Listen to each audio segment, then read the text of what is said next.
During the summer of 2003, events in the northeastern United States involving a strange, human-like creature sparked brief local media interest before an apparent blackout was enacted.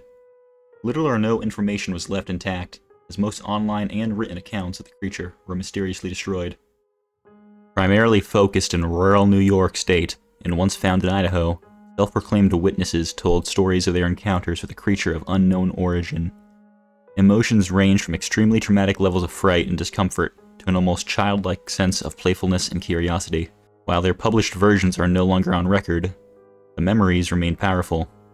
Several of the involved parties began looking for answers that year.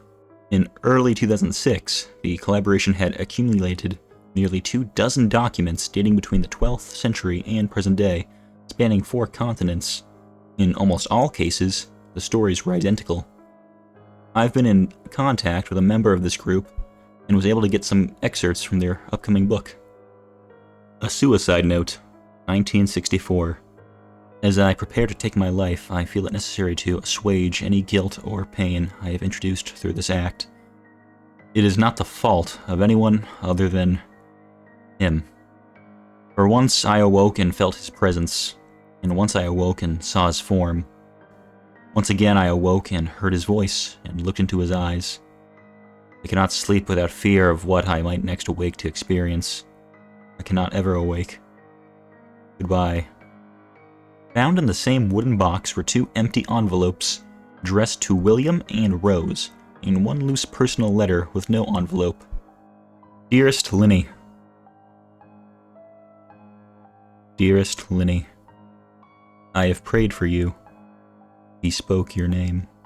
A journal entry, translated from Spanish, 1880. I have experienced the greatest terror.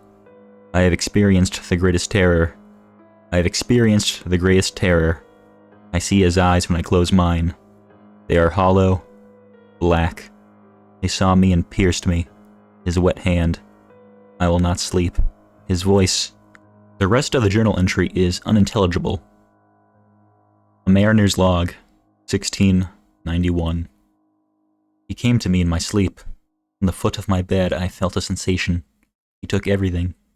We must return to England. We shall not return here again at the request of the Rake. From a Witness, 2006.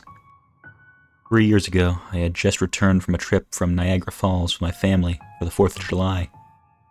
We were all very exhausted after a long day of driving, so my husband and I put the kids right to bed and called it a night. At about 4 a.m., I woke up thinking my husband had gotten up to use the restroom. I used the moment to steal back the sheets, only to wake him in the process. I apologized and told him I thought he got out of bed. When he turned to face me, he gasped and pulled his feet up from the end of the bed so quickly his knee almost knocked me out of the bed. He then grabbed me and said nothing. After adjusting to the dark for half a second, I was able to see what caused this strange reaction. At the foot of the bed, sitting and facing away from us, there was what appeared to be a naked man, or a large hairless dog of some sort. Its body position was disturbing and unnatural, as if it had been hit by a car or something. For some reason, I was not instantly frightened by it, but more concerned as to its condition. At this point, I was somewhat under the assumption that we were supposed to help him. My husband was peering over his arm and knee, tucked into the fetal position, occasionally glancing at me before returning to the creature. In a flurry of motion, the creature scrambled around the side of the bed and crawled quickly in a flailing sort of motion right along the bed until it was less than a foot from my husband's face. The creature was completely silent for about 30 seconds, or probably closer to 5. It just seemed like a while, just looking at my husband. The creature then placed its hand on his knee and ran into the hallway, leading to the kids' rooms. I screamed and ran for the light switch, planning to stop him before he hurt my children. When I got to the hallway, the light from the bedroom was enough to see it crouching and hunched over about 20 feet away. He turned around and looked directly at me, covered in blood. I flipped the switch on the wall and saw my daughter, Clara.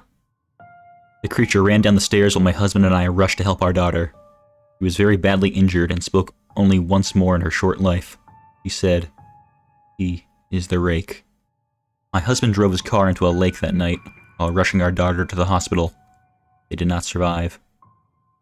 Being a small town, news got around pretty quickly. The police were helpful at first, and the local newspaper took a lot of interest as well. However, the story was never published and the local television news never followed up either. For several months, my son Justin and I stayed in a hotel near my parents' house. After we decided to return to home, I began looking for answers myself. I eventually located a man in the next town over who had a similar story. We got in contact and began talking about our experiences. He knew of 2 other people in New York who had seen the creature we now refer to as the Rake. It took the 4 of us about 2 solid years of hunting on the internet and writing letters to come up with a small collection of what we believed to be accounts of the Rake. None of them gave any details, history, or follow-up. One journal had an entry involving the creature in its first 3 pages, and never mentioned it again. A ship's log explained nothing of the encounter, saying only that they were told to leave by the Rake. That was the last entry in the log. There were, however, many instances where the creature's visit was one of a series of visits with the same person. Multiple people also mentioned being spoken to, my daughter included. This led us to wonder if the Rake had visited any of us before our last encounter. I set up a digital recorder near my bed and left it running all night, every night, for 2 weeks. I would tediously scan through the sounds of me rolling around in my bed each night when I woke up. By the end of the second week, I was quite used to the occasional sound of sleep while blurring through the recording at 8 times the normal speed. This still took up almost an hour every day. On the first day of the 3rd week, I thought I heard something different. What I found was a shrill voice. It was the Rake.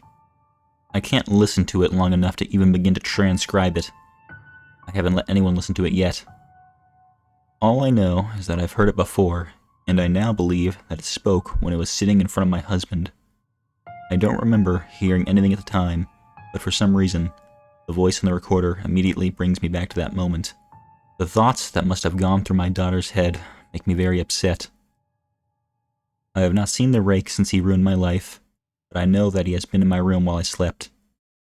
I know and fear that one night I'll wake up to see him staring at me.